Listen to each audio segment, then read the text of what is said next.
드릴게요. 저희 아내하고 물리치료실에 우리 와이프하고 처음에 이제 직장 생활할 때 사진이었고요. 이건 처음에 1,000만 원 들고 병원 시작했을 때 사진이었습니다. 예천의 병원이 안정이 됐을 때 일본을 가게 됐어요. 이게 일본의 노인병원의 모습입니다. 이게 일본의 병실 앞에 이렇게 정원이 다 있어요. 굉장히 깨끗한 환경, 좋은 환경이. 일본의 치료실입니다. 한국하고는 비교할 수가 없어요. 일본에 갔는데 환자를 묵지도 않았고요. 기저귀도 안 치웠어요. 그 다음에 환자 한 분당 항상 사람이 옆에 2~3명씩 있어요. 4인실 지상서 안 써요. 지금 한국에는 요양병원 가면 뭐 6인실, 7인실, 8인실 막 수두룩 하잖아요. 근데 일본에는 4인실에서는 병실도 안 썼어요.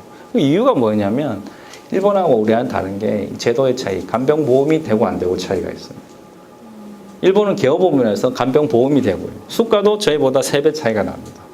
저희는 지금 200만 원 수가가 되는데 일본은 600만 원 수가가 돼요. 근데 인건비는 어떨까요?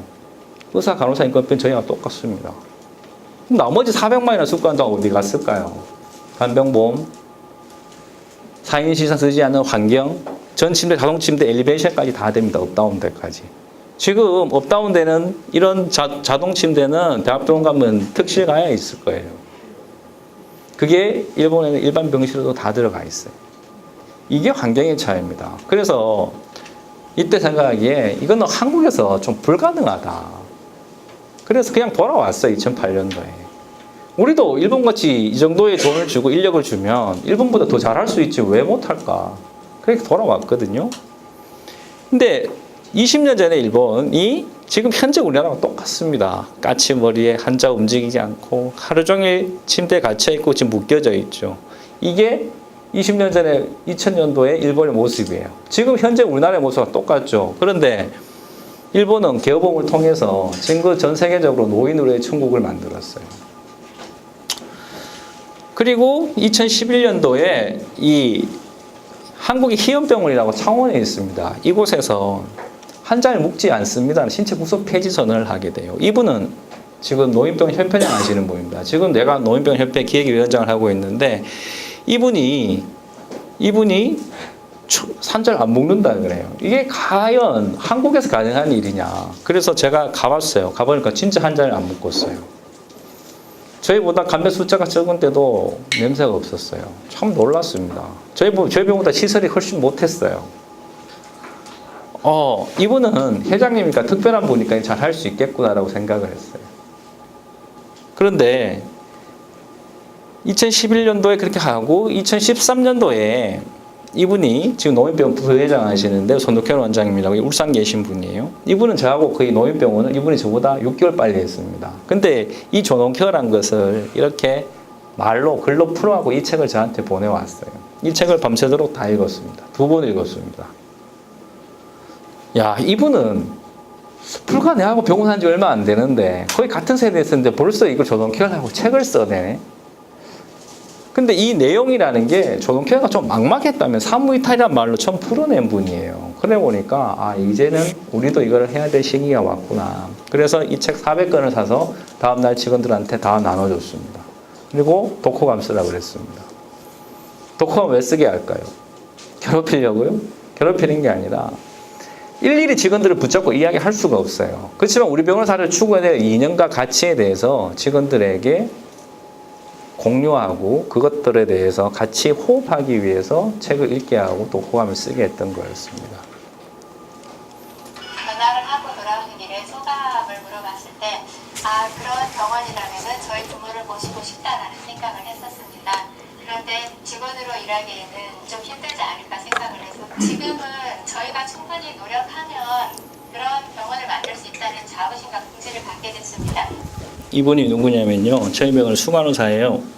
아까 그 희연병원이라는 곳에 처음 갔다가 제가 직원들을, 간부들을 30명을, 그 40명을 버스에 태우고 갔었어요. 보고 현장 견학하고 올 때 버스에서 소감 한마디로 이야기하라 그랬어요. 소감 한마디가 이 이야기입니다. 내 친정아버지가 아프면 그 병원 모시고 싶은데 간호사인 나는 거기 일을 하기 싫다는 거예요. 왜 그럴까요? 내 부모를 좋은데 모시고 싶죠. 근데 저기 일하는 게 너무 힘들 것 같아. 그러니까 일하기 싫다는 거예요. 저건 뭐냐면 안 해본 거에 대한 두려움이 있어요. 우리는 존엄케어 안 해봤기 때문에 직원들이 겁내하는 거죠. 그래서 우리는 희염병원도 아니고 우리는 이선병원도 아니다. 그래서 우리가 할 수 있는 것부터 하자고 작은 것부터 시작하자고 그랬는 거예요. 그리고 당시에는 3년 차였습니다. 지금 7년 차 간호사인데 이 친구의 독후감이 사실은 저희 병원의 존엄케어를 결정하게 되는 결정적인 역할을 하게 됩니다. 그 독후감 내용은 그렇습니다. 지금 저희가 카페에서 이 독후감 내용을 다 인터넷상으로 올리는데 이때는 손으로 써낼 때였어요. 4년 전에. 이때 써낼 때 뭐라고 썼냐면 이 친구가 이 책을 읽어보니까 나이팅게일 선서를 하고 학교를 졸업한 다음에 환자를 최선을 다하겠다고 다짐을 했는데 3년이 지난 현재 나의 모습은 어떠냐. 환자분들이 아프다 그러면 참으라 그러고 불편하다 그러면 그냥 그래요라고 성의 없이 대답한 자신의 모습이 있었어요. 자기가 너무 부끄러웠던 거죠. 그래서 그 다음날 할머니 한 분한테 내일부터 우리 한번 기저귀를 떼볼까요? 라고 이야기를 했어요. 근데 그 할머니가 하셨던 말씀이 뭐하러 그렇게 귀찮은 걸 하니? 그러니까 이렇게 살다 죽지. 라고 이야기를 해요. 이 어린 친구가 충격을 먹고 이틀 동안 출근을 안 했습니다. 휴가 내고 집에서 많이 힘들어했다. 이유가 뭐냐면 이 할머니가 기저귀를 떼고 인간다운 삶을 살겠다는 것을 간호사인 내가 막아버린 게 아닐까라는 자책감이 들었던 거예요. 본인 잘못이 아니에요. 한국 노인의료 시스템이 수준이 거의 그랬으니까. 자신의 문제가 아닌데 본인 자체는 많이 힘들었고 그걸 이틀 동안 많이 슬퍼하면서 이틀 뒤에 나오면서 독후감에다 제일 마지막에 그런 말을 써놨습니다. 울고만 있을 수는 없다. 나는 간호사이니까. 이제 할머니들의 삶에 지팡이가 되고 그분들의 노년을 지켜드리는 간호사가 되겠습니다라고 써놨어요. 제가 이런 직원들 데리고 존엄케어를 왜 못하겠냐라고 제가 사실은 결정을 굳히게 됩니다. 그리고 일주일 뒤에 호텔에 가서 저희가 존엄케어 선포식을 가졌고요. 이 직원한테 이 낭독을 시켰어요. 저희 직원들 반은 울었습니다. 그래서 저희 병원의 존엄케어는 이때부터 시작이 됐습니다. 그래서 존엄케어라는 정의 자체는 사무탈로 쉽게 표현이 되는데 단순히 잘해드리자는 의미가 아니고요. 인간으로서 존중받을 권리를 침해하지 말자는 게 존엄케어입니다. 환자를 묶이지 않을 권리가 있어요. 기저귀 차지할 권리가 있고요. 싫으면 싫다고 표현할 권리가 있어요. 근데 지금 한국노인의료에서는 현장에서는 이런 것들이 환자의 니즈가 공급자들에 의해서 거의 무시되고 있습니다. 그 이유는 인력이 부족하다는 이유입니다. 그래서 저희가 냄새를 없애고 낙상을 없애고 와상을 없애고 욕창을 없애고 탈기저귀, 탈옥자 이렇게 사무이탈 운동을 시작을 하게 된 거죠. 장성 요양병원 화재 사건이 있고 요양병원의 불법행위와 교실 운영이 도마 위에 오르고 있습니다. 이런 가운데 안동의 한 요양병원이 일본에서 시작된 이른바 존엄케어를 도입해서 눈길을 끌고 있습니다. 김기현 기자입니다. 환자들이 둘러앉아 주먹밥을 만듭니다. 사회복지사의 도움을 받으며 과일 꼬치까지 완성해 직접 먹습니다. 환자들이 침대에서 머무르는 시간을 최소화하기 위한 작업치료 프로그램입니다. 이제 와서 오고 싶고 만들고 이렇게 그만해 잡새도 없고 참 재미있어요. 침대 위에 모비를 달아놓습니다. 환자의 주의를 끌어 손을 묶지 않고도 고추를 빼지 않도록 하기 위해서입니다. 피로 빼시는 분들은 억제 손장갑을 하거나 그런 경우가 있는데 이런 모비를 하고 관심을 다른 데 유도함으로써 할머니가 안정감을 느끼는 효과를.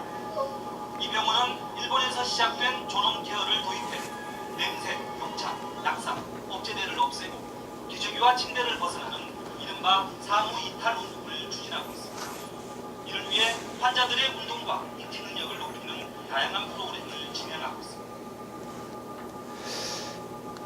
이 영상은 저희가 존엄케어 시작하고 나서 얼마 안 돼서 장성 화재 사건이 났습니다. 아세요? 장성 요양병원 화재 사건. 불난 지 18분 만에 26명이 사망했습니다. 환자가 46명이 있었고요. 왜 26명이 죽었을까요? 불에 타 죽었을까요? 아니거든요. 질식사입니다. 환자 46명인데 간병사 1명도 없었고요. 간호조무사 1명 있었어요. 불이 났는데 그 문 열 사람이 없어. 그 유독가스 때문에 다 사망하셨어요. 문제는 저희가 한국에는 간병보험이 안 되다 보니까 간병 인력 규정이 없습니다. 장성, 전라도, 부산, 포항 이렇게 지방에는 병원비 정상의 한 달의 비용이 간병비 빼고 60만 원 정도 나와요. 근데 그걸 10만 원, 20만 원씩 받아요. 덤핑하는 거죠. 간병비 안 받아요. 그러니까 어떡할까요? 우리 병원 잘해드릴까 오세요가 아니고 싸게 해드릴까 오세요 그래요. 어떤 데는 엄마 가면 아버지 공짜도 있어요. 1+1도 있어요. 이게 현실적인 일어나는 일입니다. 그 대표적인 사건이 장성 화재야 사건이에요. 20만 원 받았습니다. 간병사 둘 수 없습니다. 간호조무사 1명 근무했고요. 낮에 간병사 몇 명 있다가 저녁에 퇴근해버려요. 인건비 못 주니까.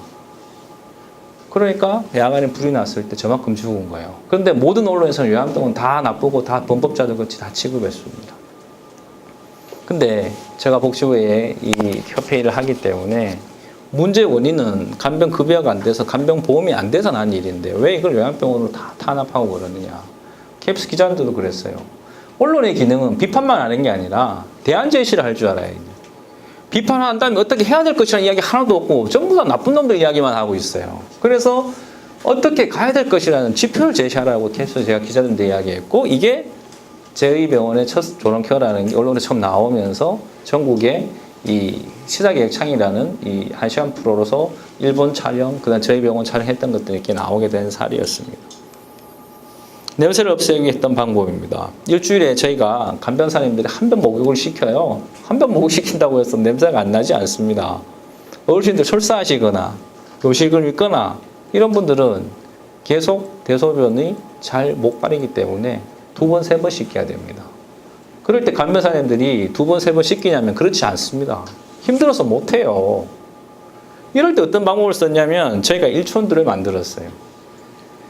저도 일촌이 있고 우리 그 직원 한 명당 환자분 몇 분 정도의 일촌들이 있어요.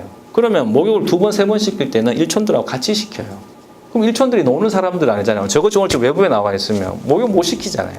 이럴 때는 병동에서 간호사들이 같이 시켜줍니다.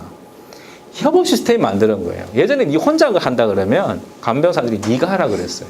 근데 이제 이걸 같이 하게 되니까 협업 시스템이 만들어진 거고 이런 것들이 일주일 2번, 3번 목욕시키는 일들이 발생하게 됐던 거고요.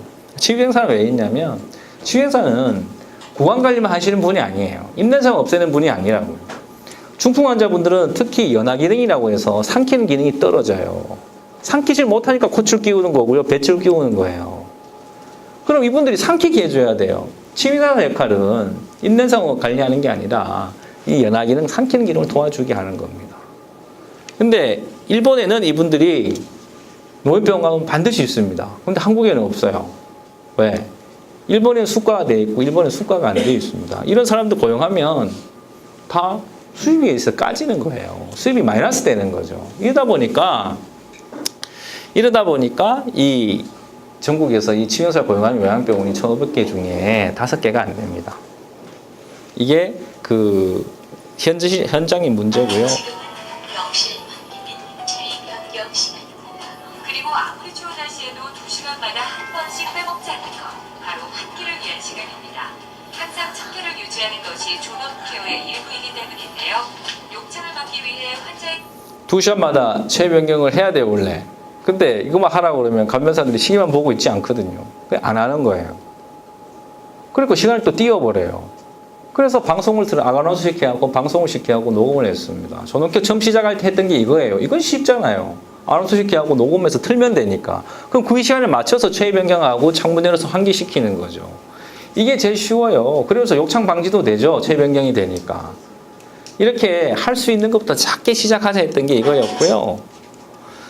다음은 낙상이란 것은 걸어가다가 넘어져도 낙상이라고 하고요. 침대에서 떨어져도 낙상이라고 합니다. 문제는 어르신들이 병상에만 계시다 보면 골다공증이 거의 다 와 있어요. 조그만 충격에 가해도 뼈가 부러지는 낙상 사고가 발생하게 돼요. 노인병원에 낙상을 없앨 수가 없어요. 최소화시키는 거죠. 그런데 높은 침대를 아무리 낮춰도 한계가 있거든요. 그래서 이런 분들은 온돌병동을 만들어서 환자들 기어다니게 만들어 왔어요. 그러니까 낙상이 현저히 떨어지고요. 그 중에서도 약간 젊은 분들, 90세가 안 되는 한 85세 되면 젊은 환자이라고 그럽니다. 이 젊은 어르신들은 침대를 쓰기를 원해요. 이럴 때는 일반 침대를 없애버리고 나무 침대에다가 수제작을 해가지고 여기 환자분들이 생활하게 만들어서 이건 바닥에서 20cm 정도 됩니다. 저희 치매병동에서 쓰는 방법이고요. 그 다음에 욕창은 아까 2시간마다 체외 변경 했는데 저희가 지금 하는 게 아침에 모닝케어라고 있어요. 병원의 간호사들이 아침에 전 환자들의 피부 상태를 다 확인합니다. 기저귀 상태. 그리고 피부가 빨개지면 이미 발진 상태가 시작이 되면 특별 관리에 들어가야 돼요. 전 단계거든요. 그래서 피부가 건조해 있으면 파우더를 발라주고요. 아니요. 건조돼 있어 오일을 발라주고 습해져 있으면 파우더를 발라드려요. 가외에는 이런 것들을 하지 않았습니다. 근데 저렇게 시작하면서 간호사들이 이런 것들을 하게 되니까 당연히 간호사들은 좀 힘이 들죠. 와상은 침상에서 환자들이 계속 안 움직여서 나빠지는 걸 와상이라 그래요. 누울 와자 상할 상자. 침대라는 공간이 직원들이 일을 하기엔 되게 좋습니다. 그런데 환자들한테는 좁은 공간에 갇혀서 거기 있는 동안 계속 막 못 움직이니까 그만큼 근력이 떨어질 수밖에 없어요. 한날 제가 일요일날 병원에 와봤습니다. 일요일날 병원에 와보니까 환자분들이 다 먹고 자고 잠만 주무세요. 왜일까요? 일요일날 우리 직원도 쉬거든요. 작업 치료서도 쉬어야 되고 물 치료서도 쉬어야 되고 의사 선생님도 당연히 쉬어야 되고 간호사들도 듀티번들, 교대번들만 나와요. 나머지 낮에 근무한 직원들이 거의 없어요. 인력이 최소니까 휴일에 다 쉬어버려요. 물리치료도 안 해요. 근데 문제는 중풍 환자분들이 이렇게 마비가 오신 분들이 이렇게 펴는 게 재활치료인데 명절이 걸리면 어떻게 될까요? 지금 명절 10일 걸리면 난리 납니다. 4일 걸리면 어떻게 될까요? 4일당 쉬어버리면 이거 다 펴놨어요. 마비 이렇게 와 있는 환자 열심히 2, 3개월당 치료하면 6개월당 치료하면 거의 다 일어설 수 있고 걸을 수 있어요. 근데 3개월째 된 환자들한테 막 이게 걷기 시작하는데 마비 다 펴놨는데 쉬어버리면 어떻게 돼요? 다시 이렇게 돼요. 이게 3일 전의 상태로 돌아가느냐? 그렇지 않습니다. 최소한 3주, 한 달 전의 상태로 뒤로 백을 해버려요. 한 달 동안 치료한 게 공연불이 되는 거예요. 제가 물치료 출신이니까 잘 알죠.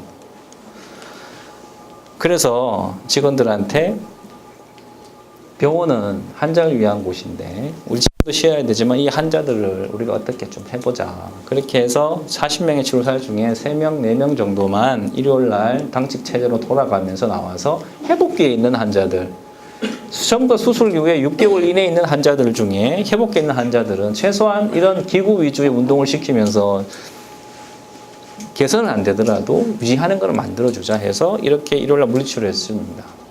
이게 공휴일날 물리치료 프로그램이에요. 자, 일반 고혈압 당뇨 환자는 어떻게 할까요? 중풍 환자는 재활치료 받을 수 있어요. 근데 일반 고혈압 당뇨 치매 환자들은 재활치료 대상이 아닙니다. 우리나라에서는. 그러니까 이런 환자들은 또 계속 잠만 먹고 자는 거예요. 그래서 그런 환자분들은 이렇게 휠체어 타고 밖에 나와서 식사를 하게 했어요. 그렇게 휠체어를 한번 타고 나오니까요. 이거 한 번은 부족하죠. 그래서 김밥 만들기, 유초밥 만들기, 식빵 만들기라는 프로그램들을 공휴일 프로그램들을 시작해요. 저희가 예천 인구가 4만 원이고요. 4만이고 안동에는 16만입니다. 자원봉사자가 없습니다. 그러면서 자원봉사자가 없으면 이런 걸 다른 병원은 자원봉사자들이 해요. 서울에서는. 근데 자원봉사자가 없으니까 저희 상교대를 쓰지 않는 저를 포함해서 우리 모든 직원들이 여기에 다 투입이 됩니다. 간호사들은 전부 다 상교대 쓰니까, 물주사들은 이거 당직하니까, 그러지 않은 행정직들하고 이 사람들은 여기에 투입돼서 공휴일 프로그램을 직접 준비를 해서 진행을 해요. 이게 돈 제일 많이 들어가고요. 티는 제일 안 납니다. 그렇지만 환자들한테는 굉장히 필요한 거죠. 그래서 공휴일도 저희가 이번에 10일 정도 쉬잖아요. 병원은 임시공휴일 못 쉽니다. 예전 같으면 그냥 쉬어 그랬으면 끝나는데 이게 이런 프로그램 때문에 공휴일날 쉴 수가 없어요. 그래서 이게 정부 지지하고는 조금 다르게 진행이 되고 있고요. 제가 새벽에도 막 나오다 보니까 제가 안면마비가 왔었습니다. 안면마비가 왜 나왔냐면 새벽이든 밤이든 막 나와봤어요. 직원들 조지려고 나온 게 아니고요. 직원들이 제일 적은 시간에 어떤 서비스가 이런지를 알아야 그 취약한 부분을 개선해서 그것들을 바로 서비스 개선을 향해서 서비스 질을 올릴 수 있기 때문에 새벽이든 밤이든 나와본 거예요. 근데 초기에 프로그램 하다 보니까 제가 직접 프로그램 하다 보니까 전날도 막 새벽에 나오고 이러다 보니까 갑자기 프로그램 하는데 식빵 만들기 하는데 눈이 안 감겨요. 침이 흘러. 이게 안면마비가 온 거예요. 우리 부원장한테 우리 신경과 의사대고 나오라 바로 나와 보니까 안면마비가 온 거였다. 그래서 병원 가자는데 프로그램 다 하고 갔죠. 그러니까 우리 출판사 대표가 제가 책 써놓은 이걸 보고 제 책을 불강불급이라고 저는 사실은 그런 자극적인 문구를 좋아하지 않거든요. 미쳐라 이런 거 별로 안 좋아하는데 이 출판사 대표가 지었습니다. 제가 지은 게 아니고. 그 다음에 그 억제대는 콧줄 자꾸 빼니까 우리가 억제대를 쓰잖아요. 그래서 이분 한 분한테 손에다 인형을 이렇게 탁 쥐어줬어요. 간병사님이. 그때부터 콧줄을 안 빼요. 야, 그럼 모든 환자들한테 손에 인형 다 쥐어주면 콧줄 안 빼고 여기 바늘 안 빼겠네. 그게 아니거든요. 환자분마다 이 니즈가 다 달라요. 이런 할아버지는 무조건 바닥에 이불을 깔아야 되고요. 어떤 할아버지는 신문을 봐야 돼요. 어떤 할아버지는 음악을 들어야 돼요. 이런 것들 한 개 한 개 찾는 거죠. 이분은 의식이 없는 상태예요. 보통 중풍 환자나 뇌출혈 환자들이 의식이 없게 되면 피가 날 때까지 이게 상처를 긁습니다. 이렇게 긁어버려요. 그럼 피가 나요. 그 아침에 우리가 라운딩을 다 돌 때 환자가 피가 나길래 아니 환자를 이렇게 묶어놨길래 왜 묶었니? 라고 이야기를 하니까 피가 나서 어쩔 수 없었다는 거예요. 우리 그럼 내일 한번 잘 생각을 해보자. 이 환자를 안 묶기 위해서 우리가 어떤 방법을 써야 될지라고 이야기를 했거든요. 그러다 보니까 아침에 얘가 자기 집에 아이들이 쓰던 우리 수간호사가 인형을 갖고 와서 장갑에다가 이 바느질을 해서 수제작을 해서 이걸 만든 거예요. 패드를 이렇게 끼워놨어요. 손에다 이렇게 턱 끼워 놓으니까 어떨까요? 콧줄 못 잡아 당깁니다. 여기 끌고도 피부 상처가 안 나요. 이런 방법을 통해 가지고 억제대가 하나 둘 없어진 게 6개월 만에 억제대가 제로가 됐습니다. 지금도 저희 병원에 새벽이든 밤이든 수시로 와보시면 됩니다. 이런 것들은 항상 저희가 24시간 개방을 하기 때문에. 그 다음에 탈기저귀는 입원 한 지 2, 3일 정도 관찰하면 소대변 습관이 거의 나옵니다. 왜냐하면 어르신들이 드시는 시간, 물질을 받는 시간, 움직이는 시간이 거의 일정하시거든요. 그러면 소대변 시간도 거의 일정해요. 그럼 일정할 때 소대변 놓으실 때 미리 가서 환자를 모시고 가면 돼요. 근데 이렇게 미리 가서 모시고 갈 인력이 없어요. 간호사도 부족하고 간병사도 부족해요. 그러니까 기저귀를 요일을 잠깐 느끼는데 내가 요일을 느낄 수 조금만 도와줘 화장실 갈 수 있어요. 근데 기저귀를 채우고 싸라고 이야기를 합니다. 근데 어르신들은 기저귀를 한번 싸는 순간 어떤 생각을 가지냐면 나는 인간으로서 끝났다고 판단을 하세요. 이렇게 살면 뭐해? 자식들한테 짐 되니까 빨리 죽어야지라는 생각을 가지죠. 그래서 기저귀라는 것은 함부로 채우는 게 아닙니다. 엉금엉금 기어가는 저희 치매병동이 온돌병동입니다.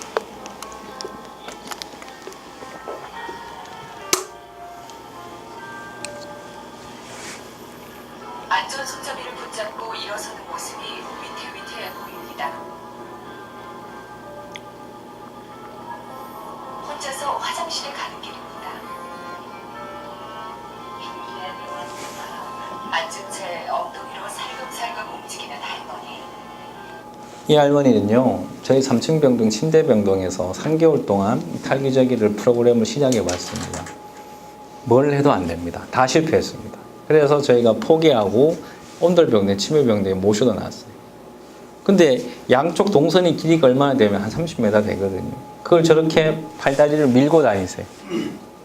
2주 지나니까 어떤 일이 일어났을까요? 팔다리 힘이 생겨서 변기통을 자꾸 스스로 일어나서 대변을 푸셨어요. 우리는 이 환자분한테 한 게 아무것도 없습니다. 온돌병에다 모셔다 드렸을 뿐이에요. 근데 스스로 기어다니다 보니까 팔다리 힘이 생기니까 스스로 기저귀를 떼는 거죠. 환자들한테 환경이라는 게 이만큼 중요하다는 말씀을 드리는 겁니다. 저희 병원이 요새 조금 많이 유명해져 가지고요. 이분도 서울에서 오신 분이고 진짜 전라도서도 있고 부산서도 오고요. 전국에서 환자들이 다 와요. 근데 진짜 힘든 환자만 와요. 왜냐하면 서울이든 전라도든 환자들 병원 많잖아요. 근데 거기서 컨트롤 안 되는 환자들만 와요. 그러니까 우리 직원들이 힘들어 죽으려고 그래요. 근데 이분이 서울에서 오신 분이에요. 현재 기저귀를 차고 계셔요. 의사, 치유생사, 영양사 이런 사람들 모여서 뭘 하느냐면 질환 컨퍼런스를 하는 게 아니고요. 현재 우리가 기저귀를 차고 있는데 우리가 어떤 프로그램을 통해서 기저귀를 뗄 것이며 어떤 과정을 거치면서 이게 진행될 것이라고 말씀드리는 거예요. 지방에 계신 분들은 내일 와도 되고 모레 와도 돼요. 근데 서울에서 오신 분들은 그날 가셔야 되잖아요. 그러니까 당일 입원 컨퍼런스를 해드리는 거예요. 고객 만족도는 굉장히 높아졌고요. 저희 병원에 그 전 침대가 다 자동 침대입니다. 이거 다 교체했습니다. 600개 침대가 다 교체하는데 돈이 한 1억 5천만 들어갔습니다. 이거 왜 했냐고요? 여기 휴넷이라는 회사도 행복 경영이 가치예요. 저희 병원에는 제가 나중에 이 휴넷을 알게 돼서 저희 병원에 우리 직원들한테 항상 이야기를 할 때 행동 판단의 기준을 강령이라는 걸 세워놨어요. 내가 지금 하는 일이 누구의 이익을 대변하는가. 그게 첫 번째가 고객의 이익, 두 번째가 직원의 이익이에요. 세 번째가 병원의 이익입니다. 이 돈 1억 5천만 원 써서 병원은 손해밖에 안 받습니다. 그렇지만 직원들이 식사할 때마다 이 링크를 6개를 돌려야 돼요. 6인실은 6개, 7인실은 7개, 8인실은 8개를 돌려야 돼요.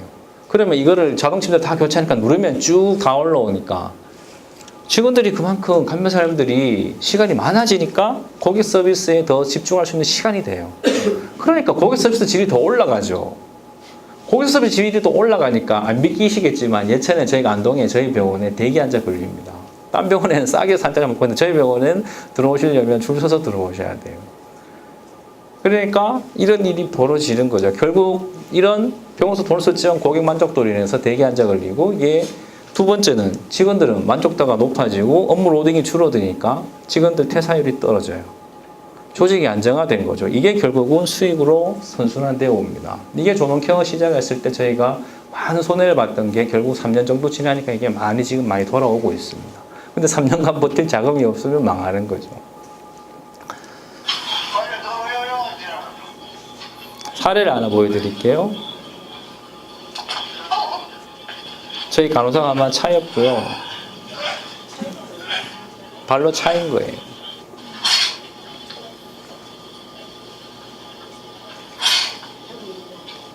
자, 이분은 저희가 조농케어 선포한 지 한 달 만에 입원을 하셨습니다. 한 달 만에 입원을 하셨는데 이렇게 난폭합니다. 이 할아버지가 주무실 수 있을까요?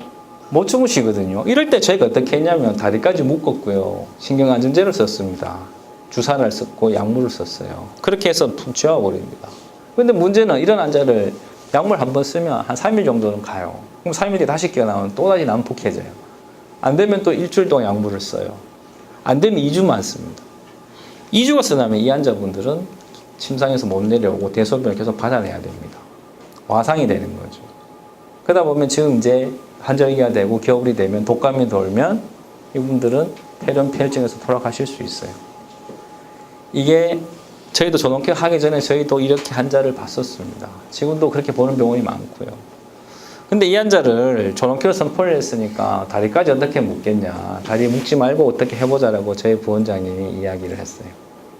저희 부원장님이 그렇게 이야기를 하다 보니까 우리 간호사들이 했던 방법이 이거였습니다. 다른 사람은 주무셔야 되니까 휠체어에 이렇게 태워서 식판대에 앉혀놓고 이분을 어디로요? 간호사실로 모셔다 놨어요. 간호사실로 모셔다 놓으니까 어떡해요? 지금 손짓하는 장면 보이죠? 손짓하는 장면. 이년아 저년아 욕하는 장면입니다. 이러다 욕하다가 지쳐서 잠이 들면 병실에 데려다 놔요. 이거를 일주일간 했습니다. 일주일 동안 간호사들은 굉장히 힘들었죠. 근데 일주일이 지나니까 환자가 안정이 되는 거예요. 환자가 안정되니까 치료에 협조적이 됐고요.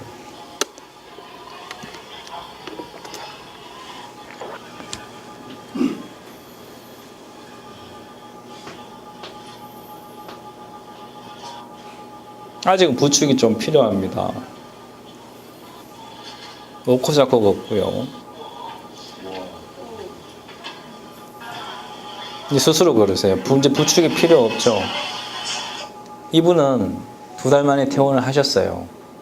과거에 조농케어를 안 했으면 이분은 저희도 그냥 이렇게 돌아가실 수 있는 분이었는데 이분은 2달 만에 퇴원을 했는데 여기에 사무이탈이 다 들어있습니다. 이 환자 기저귀 안 채웠고요. 이 환자 묵지 않았습니다. 욕창도 없었고 낙상도 없고 와상도 없었습니다. 이 영상이 저희 직원들한테 심어주는 영상의 의미는 그거였어요. 일본에서 하다는 조농케어는 힘들다 그랬어요. 근데 간병보험도 한국에서 이걸 우리가 어떻게 해? 시골 촌구석에서 이걸 어떻게 해? 우리가 할 수 있어라는 사실은 불가능하다는 생각이 패배주의가 다시 있었을 때 이게 조농케어 시작한 지 4개월 만에 케이스 발표 첫 케이스로 나온 거예요.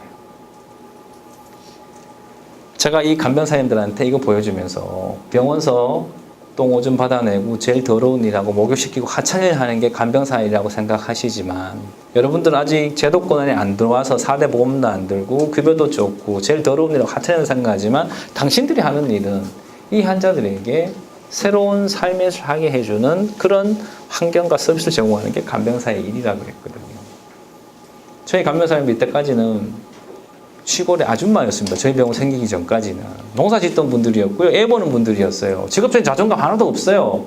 초등학교도 안 나온 분들이 대부분이에요.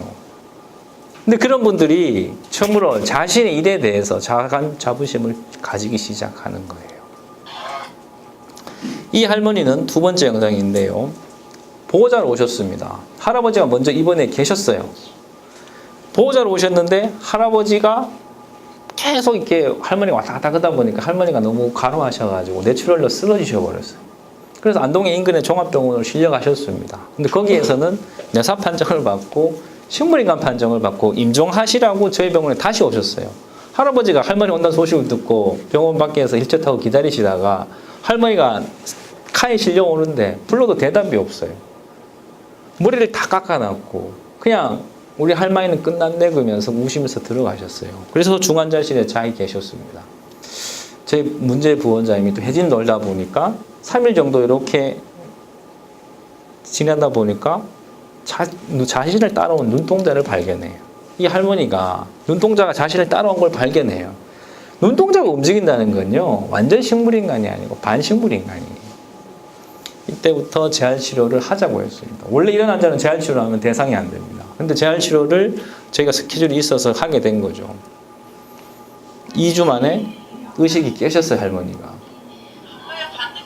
한 달 만에 빗빗기가 되셨고요. 2달째 되니까 이제 식사가 되시는 거예요. 셋째 달 되니까 이제 콩고르기도 돼요. 그리고 할아버지가 제의를 하셨어요. 이때 할아버지가 뭐라고 말씀하셨냐면 60년 동안 살아온 내 할머니하고 요원 한마디 못 나뉘고 헤어질 뻔했는데 내 마지막을 정리할 수 있는 시간 주셔서 고맙습니다라고 우리 직원들한테 이야기하고 저희 직원들 이렇게 있었습니다. 저희 직원들 다 울었고요. 첫 번째 영상은 우리도 할 수 있다는 자신감이 없어요. 근데 두 번째 영상은 힘들고 어려운데 왜 우리가 이 일을 계속 해야지 해야다는 당위성과 철학을 주는 영상이었습니다. 이분은 다른 병원에서 강제 퇴원돼 오신 치매, 난폭한 치매 할머니입니다. 직원들 때리기도 하고 할퀴고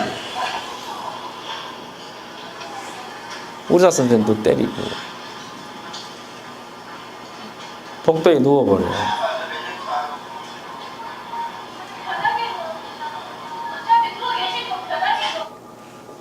이렇게 복도에 이불 깔아서 이틀 동안 재웠습니다. 예전 같으면 어떻게 했을까요? 할머니 작잖아요. 달랑 들어서 침대에 모셔다 놓고 그냥 억제대 써가지고 수면제 먹이면 푹 주무십니다. 직원도 되게 편하죠. 그런데 이 환자를 안 묻기 위해서 이렇게 이불을 써두고 이렇게 이틀 동안 지냈지만 이게 간호 기록입니다.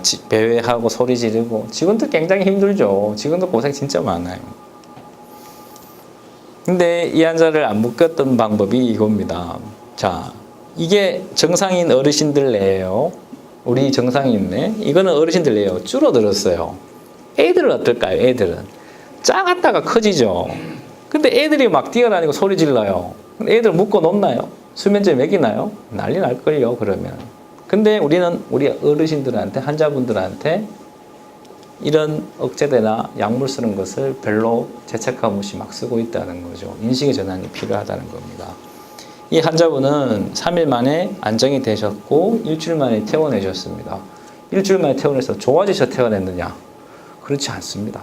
좋아지셨지만 아직 안정이 필요하고 집에 갈 정도는 안 됩니다. 왜 퇴원했냐면 저희 병원 비싸다고 퇴원을 했습니다. 우리 병원 안 비싸거든요. 병원비가 본인 부담이 한 달에 60만 원 나와요. 그 다음에 6대1 간병하려면 최소한 간병비 50만 원이 나옵니다. 파파면 110만 원이죠. 근데 지방에서 매달 110만 원씩 낼 수 있는 분들이, 농사 짓는 분들이 별로 없어요. 그러다 보니까 우리 병원 비싼 거예요. 근데 인근에 30만 원 하는 병원이 있어요. 30만 원 병원이니까 그 병원을 가버리는 부려요. 이 보호자는 돈이 없어요. 그러니까 이분은 결국 여기 가서 6개월 안 돼서 욕창 생겨서 사망했습니다. 거기는 밤에 저희도 110만 원 나왔는데 90만 원 받았는데 거기 30만 원 받았으니까 밤에 간병사 없어요. 저녁에 퇴근하면서 기저귀 채워놓고 아침에 가서 기저귀 빼줘요. 묶어놓고. 그러니까 욕창 발생할 수밖에 없는 거죠. 제가 복지부 항상 이야기를 하면 국가에서는 해야 될 일이 바로 이런 일을 막아야 돼요. 돈 있는 사람들은 좋은 병원, 저희 같은 병원 와요. 돈 없는 사람들은 이런 병원 가게 돼 있어요. 그럼 환자의 인권을 최소한으로 지켜줄 수 있는 간병 급여는 국가에서 해줘야 되거든요. 근데 지금 정부 대책에 나오는 간병 통합 서비스 노인병원 다 빠져 있습니다. 선생님들 부모님 아프시면 대학병원 가면 열흘 입원 이상 못 해요. 다 퇴원이에요. 누가 예를 들어 입원시켰습니까? 대학병원에서. 하루에 개인간비 8만 원 하면 일주일 있어도 50만 원 밖에 안 합니다. 아니면 내가 휴관에 가서 내가 직접 간병해도 돼요. 근데 노인병은 어떨까요? 돌아가실 때까지입니다. 그럼 간병 통합 서비스라는 게 간병비 지원이 어디에 필요할까요? 급성희 병원에 띵동해서 가는 데가 필요할까요? 그 짧은 기간에? 그게 아니고 돌아가실 때까지 노인연금 올려줄 게 아니고 어르신들 간병비부터 해줘야 돼. 근데 맨날 이야기해요. 이게 문제인지도 알고 있어요. 복지부에서도. 근데 돈이 없다는 이유로 못해요. 이번에 문케어 발표돼가지고 보장성 다 늘어납니다. 노인병원은 다 줄어듭니다. 왜? 어딘가는 줄여야 되거든요. 이게 요새 제가 거품 물고 가는 내용이고요. 저희 병원이 요즘 뭐 병원도 많이 오고요. 일반 대기업에서도 저희 병원 벤치마킹을 와요. 이건 뒤에 감사 때문에 배기 벤치마킹을 오는 거고요. 복지부에서 이렇게 뭐 높으신 분도 많이 오는데 왔다만 갑니다. 바뀌는 게 없습니다. 이게 왜 안 늘어나느냐? 한 달에 적자가 간병 적자가 한 달에 8천만 원씩 났습니다. 전체 적자가 아니고 한 달에 3억 흑자 났는데 이거 하면서 한 달에 1억씩 적자가 나는 거예요. 왜냐하면 간병비를 70만 원, 20만 원, 30만 원 적자가 나요. 한 분당. 그러니까 환자 400명, 500명 있으니까 한 달에 8천만 원씩 간병 적자 나죠. 딴 병원은 어떻게 할까요? 저희는 방마다 간병사가 있거든요. 예천에는 내국인 간병에서 8대1 간병을 해요. 안동에는 6명, 조선주 간병에서 6대1 간병을 해요. 근데 우리 인근에 30만 원 받는 병원에는 보통 12명, 16명 딱 간병사 하나예요. 그러니까 묶어둘 수밖에 없어요. 연전할 수밖에 없고. 이런 환경적인 차이가 있는 거예요.